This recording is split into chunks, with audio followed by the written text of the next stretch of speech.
hidupnya Dokter Farhan itu sangat warna-warni banget ya. Dari cita-citanya jadi desain interior, terus akhirnya masuk ke dokter, terus ternyata masuk ke ajang pencarian bakat juga, ya kan? Terus jadi content creator, terus sekarang kerjanya bahkan masih berhubungan sama dokter, tapi malah cenderung ke bisnis gitu loh. Itu kenapa bisa gitu, Dok? Aduh. Aku juga nggak paham sih. Kayak aku tuh merasa hidup kan sebentar ya gitu ya. Kayak kita nggak tahu lah tiba-tiba kita udah tua aja atau kita juga nggak tahu umur kita sampai kapan. Jadi kayak aku ngerasa kayak selagi ada kesempatan kenapa nggak diambil aja gitu sih.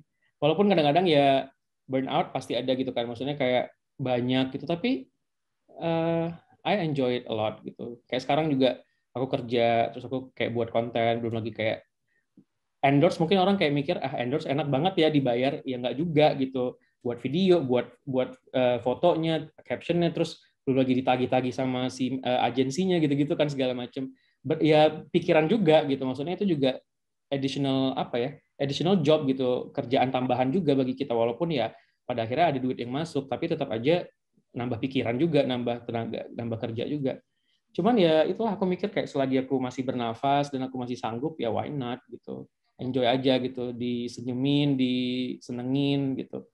Itu gitu. Makanya jadi kayak kalau ada kesempatan yang menurut aku suka dan ini pasti aku ambil.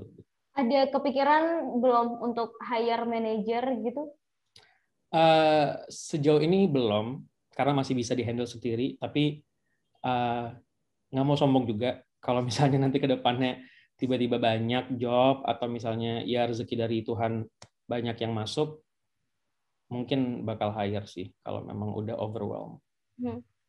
Tapi sempat kepikiran nggak sih dok dengan hidup dokter yang sangat warna-warni itu tadi? Sempat kepikiran nggak sih kayak, kalau aku nekunin satu hal aja kan aku bisa jadi yang benar-benar apa ya ahli di bidang itu gitu. Akhirnya gitu ya. Sempat kepikiran gitu nggak? Sempat kepikiran gitu. Jadi sampai aku tuh dulu sempat galau kenapa kayak aku mikir, duh ini aku sebenarnya mau buat apa ya gitu dalam hidup kok kayaknya nggak ada satu tujuan yang aku harus jadi ini atau ini gitu kan.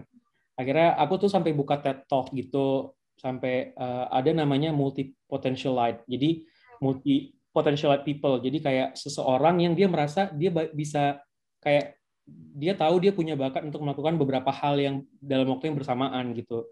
Nah, jadi kayak itu sih yang mungkin anti mainstream bagi orang-orang banyak gitu. Dan ketika setelah nonton video itu dan dijabarkanlah bahwa gini gini gini gini, aku merasa bahwa oke, I have a place in this world, kayak aku punya tempat di dunia ini dan ya udah semenjak itu aku nggak pernah musingin lagi sih aku harus jadi yang gimana gimana. As long as I think I'm happy with myself, aku senang dengan apa yang aku lakukan dan aku berguna untuk orang lain, that's enough for me gitu.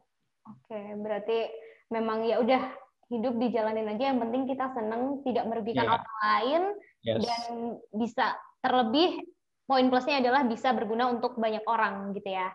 betul betul banget. Oke, sekarang usianya dokter berapa sih? Aku tahun ini masuk 29 tapi nanti bulan September. Jadi sekarang 28. 29. Selama 29 tahun hidup itu kan pasti ada saat dimana dokter tuh apa ya ngerasa hidup kok gini banget ya gitu kayak titik terendahnya dokter selama hidup itu ada nggak sih dok? Pasti ada Itu dong. ada. Itu titik terendahku dalam hidup adalah ketika aku mau selesai internship dokter kemarin. Jadi itu bahkan aku sampai nggak mau ngelanjutin. Jadi pada saat itu karena aku mikir kayak aku nggak pengen praktek. Aku suka kayak aku bilang tadi, aku suka banget dengan ilmu kedokteran. Tapi aku nggak ngerasa aku cocok di praktek kedokteran gitu. Misalnya kayak di rumah sakit atau di mana gitu.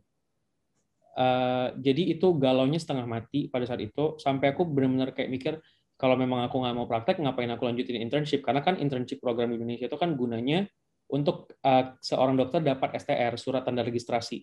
Jadi kalau dapat STR mau buka praktek bisa. Tapi kalau misalnya nggak ada STR kita nggak bisa buka praktek gitu. Aku mikir kalau memang aku nggak mau praktek ngapain aku lanjutin sampai selesai gitu. Padahal cuma tinggal 3 bulan lagi. Wah, Tapi terus iya makanya maksudnya kayak curhatlah ke mama gitu kan, dinasihatin lagi sama abah aku gitu. aku manggil ayah abah kalau di rumah. Terus kayak curhat lah sama temen lagi segala macam tuh pokoknya kayak uring-uringan gitulah gitu kan. Karena aku juga mikir terus kalau misalnya aku jadi dokter, aku kerjanya mau di rumah sakit gitu misalnya kan. Aku nggak kurang suka gimana ya gitu. Jadi kayak galaunya di seputaran itu. Ternyata memang ya Allah Maha baik sih menurut aku. Jadi pada saat itu ketika aku lagi titik terendah itu aku doa ya semoga ada jalan, dan kebetulan banget pada saat itu temanku orang Maroko yang kerja di perusahaan aku yang sekarang datang ke Jakarta.